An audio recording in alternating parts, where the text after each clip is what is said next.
అందరికీ నమస్కారం. అందరూ ఎలా ఉన్నారు? సర్వసాధారణంగా చాలామంది అంటారు, నేను అన్నట్టే అయిపోయింది చూసారా, నేను అనుకున్నట్టు జరిగింది చూసారా అంటా ఉంటారు. అంటే ఒక విషయం ఇక్కడ మనం అర్థం చేసుకోవాలి. మనం అన్నట్టే జరిగిపోద్ది, మనం అనుకున్నట్టే జరుగుతుంది. ఆ విషయం మనందరికీ తెలుసు కదా. సో మన లైఫ్లో వాంటింగ్స్ కానీ ఏదైనా మన కోరికలు కానీ మనం అన్నట్టే అయిపోవాలి. అంటే అయిపోతేనే తెలుసు, కానీ అది అన్ని విషయాల్లో కూడా జరగదన్నట్టు మనం ఉంటాం. కానీ అన్ని విషయాల్లో జరుగుతుంది. మనం ఏదనుకుంటే అదే జరుగుతుంది. మన సబ్కాన్షియస్ మైండ్కి ఏది అప్లై చేస్తే అదే మనకి చేసి పెడుతుంది.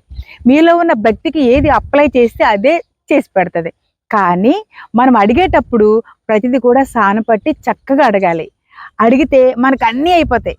మనము అనుకున్నట్టు జరిగిపోవాలి. ఏంటిది? మనకు ఆరోగ్యం అనుకున్నట్టే మంచి ఆరోగ్యం ఉండాలి, మనం అనుకున్నట్టే మంచి సంపద ఉండాలి, మనం అనుకున్నట్టే మనకి చాలా డబ్బు ఉండాలి, మనం అనుకున్నట్టే కుటుంబంలో శక్తి ఉండాలి, మనం అనుకున్నట్టే మన బిడ్డలో మన రిలేటివ్స్ అందరూ బాగోవాలి, మనం అనుకున్నట్టే మన ఆరోగ్యం చాలా చాలా చాలా సూపర్గా ఉండాలి.